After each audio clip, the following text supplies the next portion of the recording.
le podcast de la CPTS Paris 8. Bonjour à tous, bienvenue à la CPTS Paris 8 où j'ai comme invité Elle Espère. Elle Espère, c'est Gaïa Rié-Moskowski. Parfait. Charlotte Vincent. Alors, la première est chargée de mission auprès des commissariats pour l'accompagnement des victimes de violences.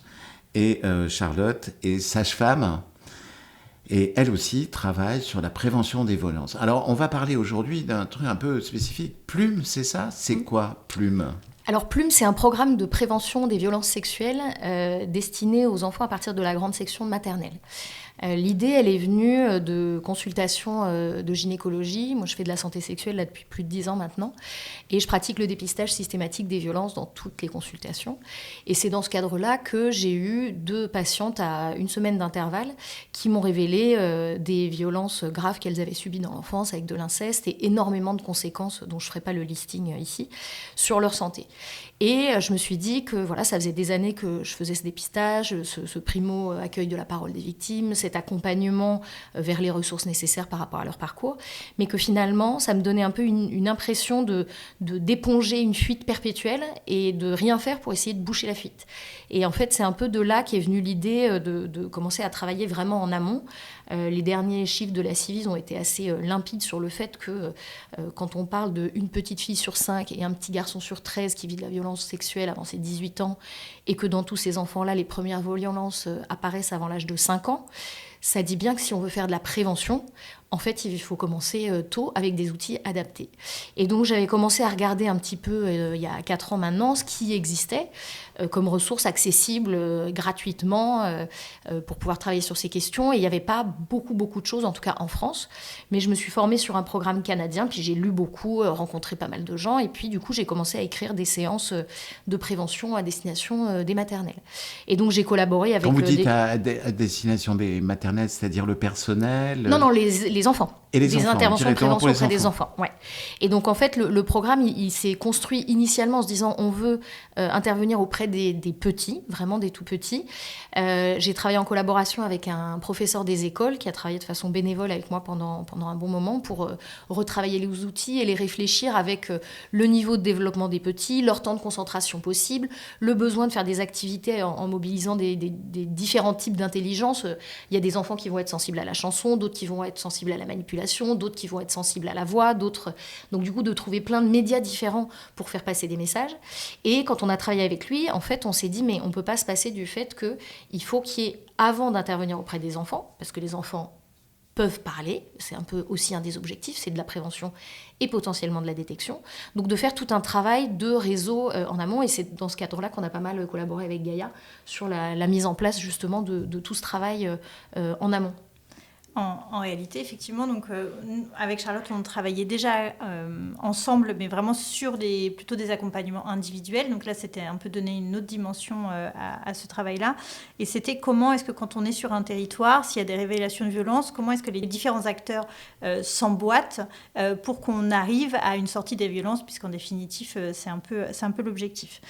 Donc là, on était dans le cadre d'une collectivité. Donc c'est comment est-ce que déjà on fait une photographie du territoire, c'est-à-dire qu'est-ce qui existe en termes de protection de l'enfance, comment ça se passe au tribunal, comment ça se passe au commissariat, comment ça se passe avec les différents professionnels. Et effectivement, on a déjà observé un petit peu, on a pris un temps d'observation, c'est-à-dire comment il y a la cellule de recueil des informations préoccupantes, comment est-ce qu'elle fonctionne, qu'est-ce qu'elle dit du territoire. Et la première chose qu'on a pu observer, c'était que sur la ville sur laquelle on travaillait, il y a plusieurs écoles, forcément, et les différentes écoles, par exemple, ne faisaient pas du tout le même nombre d'informations préoccupantes. Les informations préoccupantes, vous voyez un petit peu ce que Non, c'est ? justement, j'allais vous poser la question. Les informations préoccupantes, c'est quand on a justement une préoccupation vis-à-vis d'un enfant qui vous révèle des violences, un enfant, ça peut être plusieurs choses, pas forcément liées aux violences, mais un enfant qui a des soucis d'hygiène, qui a des comportements spécifiques, etc. En tant qu'adulte, on a juste la sensation que quelque chose ne va pas, on ne sait pas forcément pourquoi, on se doit de le signaler à la cellule de recueil des informations préoccupantes. Elle est où, cette cellule ? Alors, il y en a différentes selon les territoires. Là, en l'occurrence, nous, on travaille en Seine-Saint-Denis, donc on travaille avec la cellule de recueil des informations préoccupantes de Bobigny. Mais effectivement, on peut trouver les cellules de recueil des informations préoccupantes partout à l'échelle nationale. D'accord, donc on tape sur Internet, ces cellules, vous tapez quoi exactement ? Oui, on peut taper... Alors, la cellule de recueil des informations préoccupantes, c'est vrai qu'elle va être plutôt à destination, en réalité, des professionnels. Oui. Et sinon, on peut, bien entendu, signaler par le numéro de téléphone 119, l'enfance en danger, si on est plus particulier et inquiet 119. Pour le 119, oui. Et donc, je reprends sur la question des partenariats. Évidemment, l'idée de Charlotte, c'était effectivement de pouvoir lancer ce programme-là auprès des maternelles, des enfants de maternelle. Mais qu'est-ce qui se passe si effectivement il y a des révélations d'enfants et que les adultes autour ne sont pas formés ? Et pour pouvoir former ces professionnels-là, il faut aussi être certain qu'ils puissent eux-mêmes être accompagnés, si vous voulez, lors des révélations. Et donc, c'est tout le travail qu'on a mené en amont, c'est-à-dire de recréer vraiment un collectif qui va parler avec le même vocabulaire, se remettre d'accord sur finalement c'est quoi la violence, quelle violence on doit signaler, c'est quoi les circuits de signalement. Et tout ça, ça prend du temps et ça nous a permis aussi de voir que il est toujours nécessaire en fait de se remettre à niveau et de recréer ces partenariats et ce collectif pour pouvoir faire avancer et aboutir les signalements. Parce que typiquement, si le commissariat n'arrive pas bien à travailler, par exemple, la brigade locale de protection des familles, si elle n'arrive pas bien à travailler avec l'aide sociale à l'enfance, que les messages ne passent pas bien, etc., on va avoir des difficultés à aboutir dans les procédures. Voilà, donc c'était le travail qu'on a fait en amont en créant un groupe de travail justement et en mettant tout le monde autour de la table en disant voilà, ce programme-là va émerger. Déjà, est-ce que vous le validez, est-ce que vous le validez pas et comment est-ce qu'on se met raccord pour que les signalements puissent aboutir ou en tout cas qu'il puisse y avoir, à défaut de signalement, des réponses techniques apportées en fonction des situations. Vous pouvez nous dire 2-3 mots, il fonctionne comment ce programme exactement ? Alors ce programme du coup il a été constitué en 3 axes concrets, alors, sachant qu'en amont il y a effectivement tout ce travail de groupe de travail, de remise autour de la table des partenaires. Le premier axe c'est la formation, donc en fait c'est de former les professionnels au sein d'une même école, que ce soit les professionnels de l'éducation nationale, donc les enseignants, enseignantes, que ce soit tous les professionnels du périscolaire, de l'accueil périscolaire, de la cantine, les professionnels de gardiennage, ménage, enfin toutes les personnes qui sont au sein de l'école qui peuvent croiser les enfants, parce qu'on sait que les enfants, ils ne parlent pas forcément à la personne qui nous arrange. Donc peut-être qu'ils vont parler à leurs parents, mais peut-être qu'ils vont parler à la personne de la cantine avec qui ils discutent tous les midis, et en fait, il y a un lien qui se fait, et c'est à cette personne-là que va être faite la première révélation. On sait aussi que les révélations des enfants, ils ne répètent pas forcément à 10 personnes, donc en fait, il ne faut pas rater le moment où potentiellement un enfant dit quelque chose. Et du coup, il fallait, avant de lancer ça, qu'on ait une connaissance commune de la question des violences sexuelles sur les enfants, de la question de comment accueillir la parole d'un enfant, et 3, de qu'est-ce qu'on fait de cette parole. Voilà. Est-ce qu'on part sur un entretien d'1h30 avec l'enfant, ou est-ce qu'en fait, non, c'est pas notre mission, et donc du coup, si c'est pas notre mission, qu'est-ce qu'on fait, à qui on parle. Donc il y avait vraiment ce travail-là, une formation qui a été mise en place du coup en mélangeant 2 hiérarchies différentes, parce que l'éducation nationale, c'est pas la même hiérarchie que les professionnels qui sont au sein de l'école, qui est la hiérarchie de la ville. Donc du coup, de réussir à faire former ces 2 types de professionnels-là en même temps, déjà c'était un challenge en soi. Heureusement, on a été vraiment soutenu avec une inspectrice de l'éducation nationale, Marie Fleury, qui était extrêmement motivée et qui nous a beaucoup aidés sur ce projet, et avec des professionnels du côté de la ville aussi, qui étaient soutenants, avec un soutien des élus, des services de la ville aussi, qui étaient vraiment très partie prenante de ce projet. Donc ça, c'est le premier axe, c'est vraiment la formation des professionnels. On a travaillé avec Clafoutis qui a formé les professionnels. Ensuite, le deuxième axe, c'est de travailler avec les parents, et de travailler avec les parents dans l'idée que ils sont nos alliés et que si on transmet à leurs enfants du vocabulaire, des connaissances, des compétences, il faut aussi que les parents ils puissent réavoir le même vocabulaire derrière et être un peu en accord avec ce qu'on essaye de transmettre à leurs enfants. Alors autant avec le personnel, avec les enseignants, c'était plutôt facile, ils sont tous à l'école, mais avec les parents, vous avez fait comment ? Eh ben on a fait à nouveau un gros groupe de travail là-dessus. On a lu beaucoup, cherché beaucoup, on s'est entraîné beaucoup. Et on savait que, grosso modo, on aurait un tout petit pourcentage de personnes qui seraient opposées. Ce qu'on voit de toute façon sur tous les réseaux, là, avec les manifestations, etc. Donc, qui est parti sur beaucoup d'informations erronées, qui est monté en épingle, parce que ça va toujours beaucoup plus vite qu'un discours concret de qu'est-ce que c'est que l'éducation à la vie relationnelle, affective et sexuelle. Et donc, non, c'est pas de faire des séances de masturbation collective. Non, on montre pas aux maternelles des films pornographiques. Enfin, c'est un peu ça qu'on entend. Et du coup, ça fait un peu froid dans le dos de se dire qu'on peut réellement imaginer que l'école cautionne des choses pareilles. Donc, du coup, on avait surtout beaucoup travaillé ça. Déjà, qu'est-ce que les parents ont pu entendre. Donc, mais comment vous avez contacté les parents ? En fait, pour revenir juste à votre question, c'est en fait, on n'avait pas, bien évidemment, on n'a pas pu mettre en place des journées de formation à destination des parents. C'était les professeurs et les instituteurs, institutrices qui mettaient un petit mot pour dire qu'il y avait une réunion de présentation du programme qui allait être fait à leurs enfants. Et donc, les parents pouvaient venir après l'école à 2 horaires. Il y avait 2 propositions d'horaires pour qu'il puisse y avoir un maximum de parents présents. Et effectivement, ils venaient donc pour cette réunion où était expliqué assez brièvement le contenu du programme. Voilà. Donc, ce n'était pas une formation à destination des parents, c'est une réunion d'information sur le programme. On appelle le café des familles pour justement être le plus inclusif possible et permettre aux parents de venir s'informer, poser leurs questions, etc. On a aussi réfléchi à faire des cafés des familles avec plusieurs types de professionnels. Donc effectivement, les personnes qui font les animations, donc en l'occurrence une autre de mes collègues et moi-même. On souhaitait avoir des personnes de la protection de l'enfance aussi. Donc on a essayé de faire en sorte que sur chaque temps de café des familles, on ait quelqu'un de la protection de l'enfance.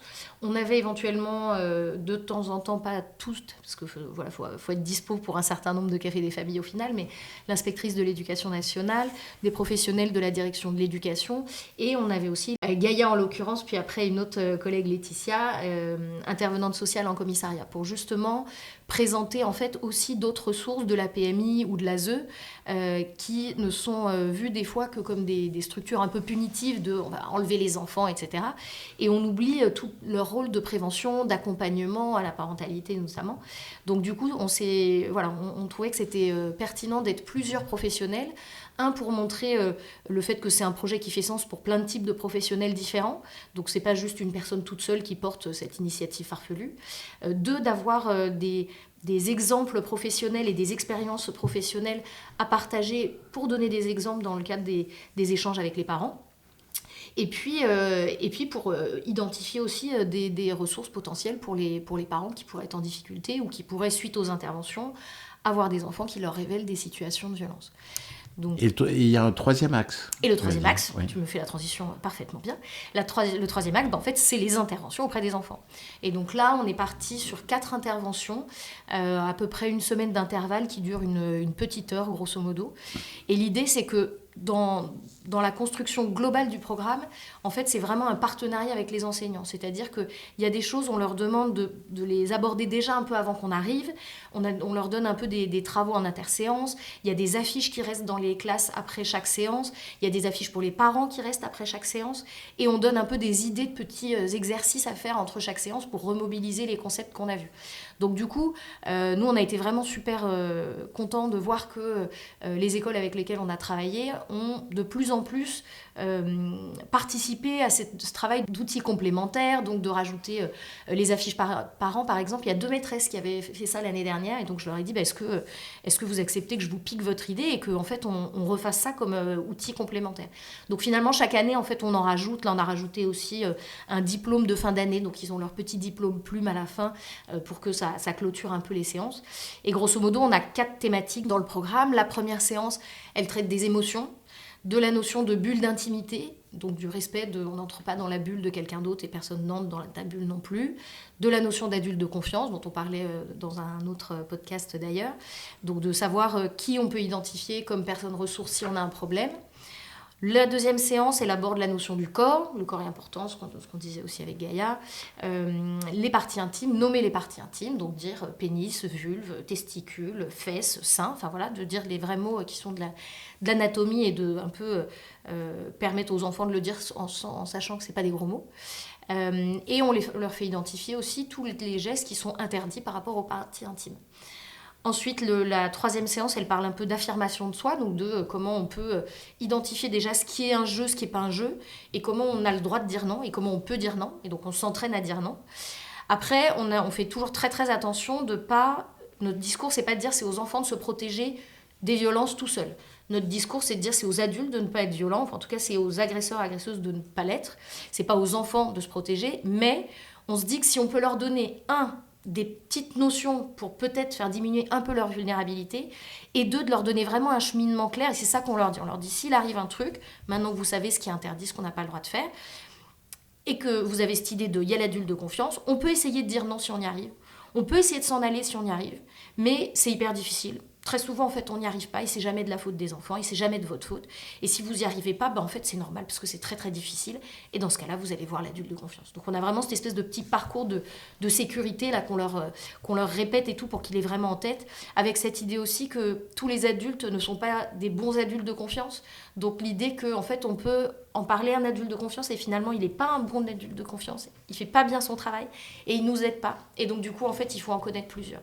Donc, dans les travaux qu'on leur demande de faire, on leur demande de dessiner plusieurs adultes de confiance pour qu'ils aient notion qu'il y en a des fois à la maison, des fois à l'école, des fois au sport, et de se dire qu'ils aient vraiment bien en tête les différentes personnes qu'elles pourraient solliciter en cas de problème. Et la dernière séance, elle traite de la notion des bons et des mauvais secrets. Donc on appelle les émotions soleil-nuage, on appelle aussi les secrets soleil, les secrets nuages. Donc les secrets soleil, c'est les bons secrets agréables, les surprises, les dessins, les anniversaires, les cadeaux, etc. Qui mettent du baume au cœur pour tout le monde, et donc du coup c'est des bons secrets, on peut les garder. Et les secrets nuages, qui sont des secrets qui mettent mal à l'aise, qui font honte, qui nous gênent, on sent qu'on n'est pas bien avec ça. Et ça, c'est les secrets nuages, et les secrets nuages, il ne faut pas les garder. En fait, on doit les dire à un adulte de confiance, et donc on repart sur l'adulte de confiance. Donc là, pour des adultes, ça semble un peu redondant, mais en vrai, pour des petits qui sont en maternelle, 5-6 ans, on est vraiment dans le besoin de répétition qui permet l'apprentissage. Et on termine par la lecture d'un livre qui a été écrit par Maïlan Chapiron, qui s'appelle Le Loup, et qui traite de la thématique de l'inceste, mais de façon adaptée aux plus jeunes, et qu'on lit justement à la fin de tout ce qu'on a fait déjà en amont. Donc du coup, ça reprend un certain nombre de choses sur le fait qu'il lui arrive quelque chose qui est interdit, qu'elle essaye de dire non, mais ça marche pas, donc elle essaye d'en parler à quelqu'un, mais ça marche pas, elle essaye d'en parler à quelqu'un d'autre. Donc ça reprend vraiment tout ce qu'on a un peu travaillé sur les 3 séances dernières, et on clôture avec cette séance-là. Et quand on voit les chiffres que vous avez annoncés au début du podcast, on se dit donc vous êtes tombé forcément dans votre expérience avec des enfants qui avaient dû subir des violences. Ils ont vécu comment ces moments, c'est-à-dire cette formation dirigée avec les enfants, ils ont réagi spécifiquement ou non ? Alors, nous, c'est vrai qu'on s'est dit on en avait parlé avec Gaïa, que l'objectif, c'était pas de dire, grâce à ce programme, combien de viols on a pu détecter, etc., de ne pas être dans ce côté, voilà. Donc, du coup, ce qu'on sait, c'est qu'il y a toute une partie de l'efficacité de ce programme qu'en fait, on ne voit pas, nous, forcément, directement. Donc, il faut accepter de se dire, en fait, on ne peut pas quantifier réellement sur des tout petits, ni avec des questionnaires de satisfaction, ni rien. Ce qu'on interroge par contre, c'est on fait des questionnaires auprès des enseignants, enseignantes, et c'est marrant, je les analysais littéralement cet après-midi, pour voir est-ce que ça a changé des choses dans leur comportement à l'école. Et bon, là, on avait 80% qui disaient que ça avait changé des choses dans les comportements à l'école. Ça fait changer des choses dans leur façon d'envisager leur métier. Ce que je trouve intéressant de dire, en fait, à réfléchir à tous ces trucs-là, finalement, je réfléchis différemment les interactions que j'ai avec mes élèves.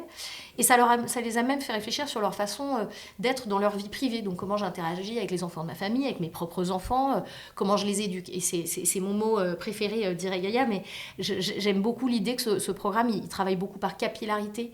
C'est-à-dire que ça se trouve, là, vous nous avez entendu parler, et puis peut-être qu'en fait, ce soir, vous allez réfléchir différemment en allant voir les enfants des amis, et au lieu de leur faire un gros bisou, vous allez leur demander est-ce que tu veux un bisou, ou est-ce que tu veux plutôt qu'on se dise bonjour.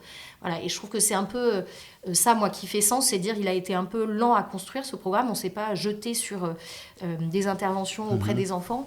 On a essayé vraiment de prendre beaucoup de temps pour. Et vous avez commencé quand ?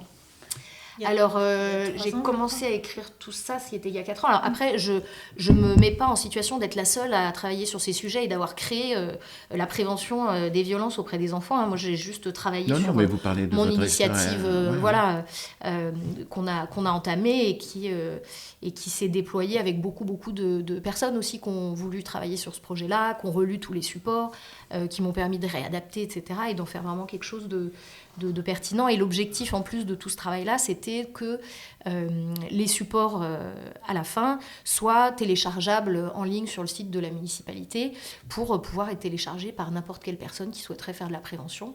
Ça, c'est quand même, dans tous les outils que j'ai pu créer, que ce soit Plume ou d'autres choses, c'était vraiment toujours mon objectif de dire, en fait, arrêtons de refaire les mêmes outils par des gens différents à des endroits différents. Typiquement, ça, je trouvais que vu le temps de travail et de mobilisation de plein de personnes, en fait, ce serait trop dommage que ça ne serve qu'à un endroit.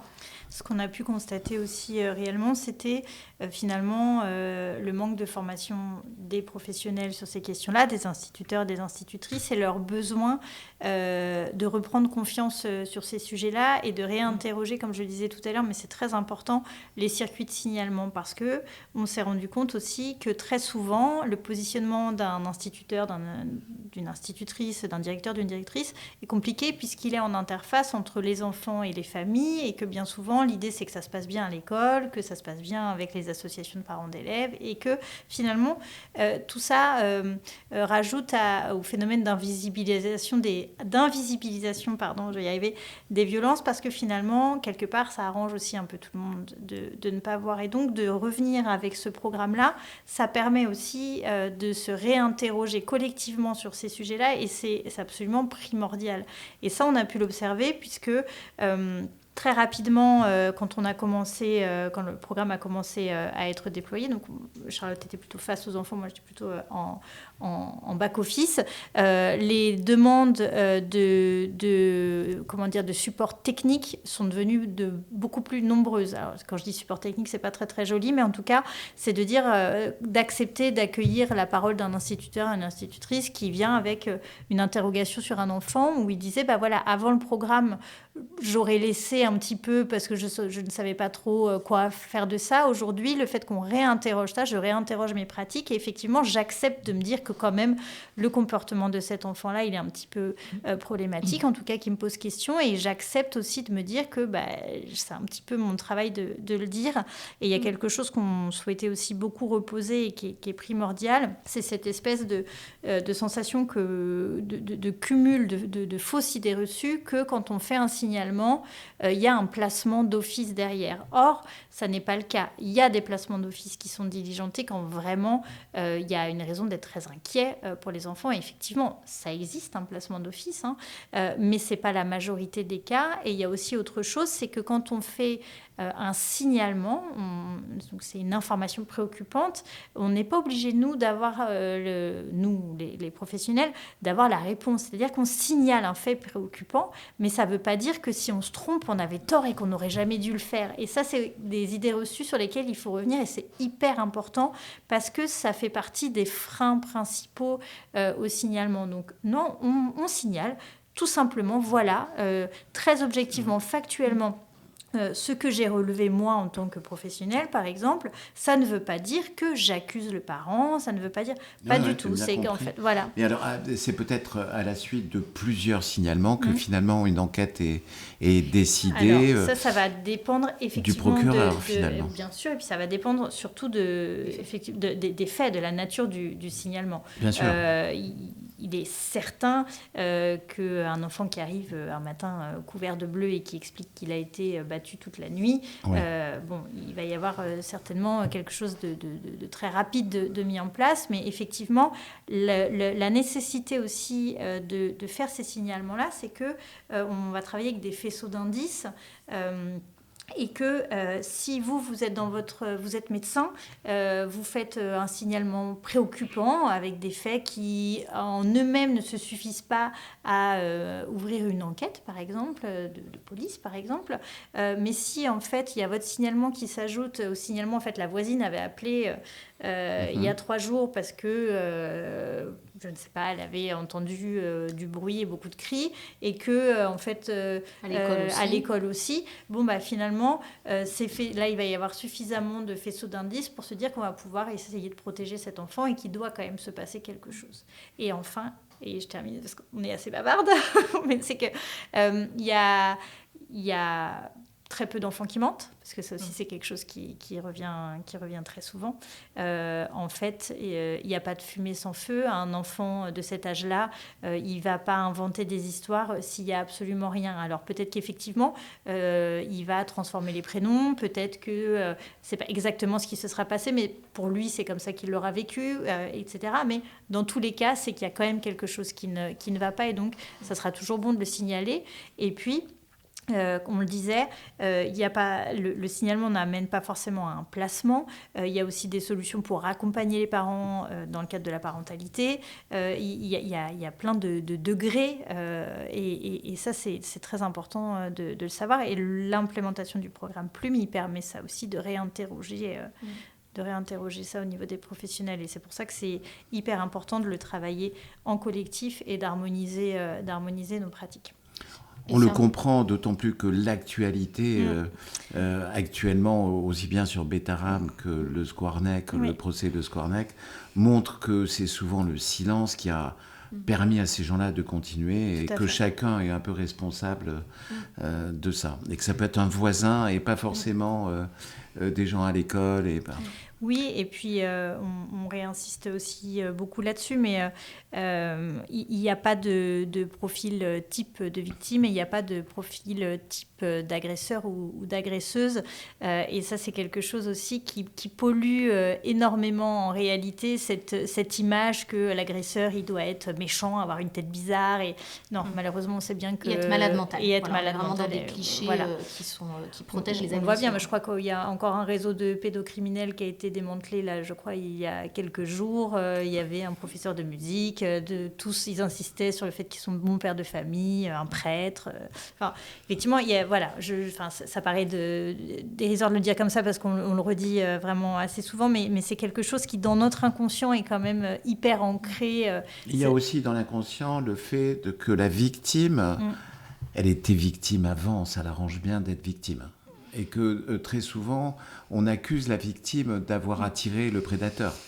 Oui, c'est beaucoup plus simple. C'est pour ça que quand on travaille sur l'accueil des victimes, un des trucs les plus importants à dire, c'est ça, c'est en fait de dire que c'est pas de la faute de la victime. Ça, c'est quand même quelque chose... C'est de la faute de l'agresseur, et que l'agresseur, il n'est pas forcément laid, méchant et bête. Non, des fois c'est papa, papy, tata, et qu'elle est très gentille, et qu'ils font plein de choses en famille très sympas, ou c'est le professeur de piano qui est le préféré de tout le conservatoire. Enfin, je veux dire, on va pas faire le listing, mais c'est justement en général des personnes qui sont assez insoupçonnables, parce que dans la stratégie qu'ils mettent en place, il y a aussi le fait de justement ne pas risquer d'être inquiétés parce qu'ils ont recruté des alliés, parce qu'ils sont appréciés au sein de leur communauté, et donc parce que en fait personne va croire à un enfant ou un adolescent ou une autre personne qui les accuse. Donc c'est une vraie partie de la stratégie. Ça fait vraiment partie, effectivement, c'est exactement ce que j'allais dire, de la stratégie de l'agresseur, de mettre en place son impunité. Et donc très souvent, en tout cas, et on le verra peut-être par la suite aussi, dans le cadre des violences conjugales, les hommes violents sont des hommes qui, en dehors de ça, dans la sphère du travail, dans la sphère familiale, sont des hommes très respectés, très appréciés, qui sont toujours prêts à rendre service, parce que ça fait partie des stratégies d'assurer son impunité, et pour ça, il faut se faire des alliés, et pour se faire des alliés, il faut être quelqu'un de plutôt très très sympa. Ça marche mieux, voilà. Il n'y a pas de profil type, mais en tout cas, ça fait partie, là, objectivement, des stratégies. Merci Charlotte, merci Gaïa. C'était merci à vous. passionnant et bravo pour ce travail.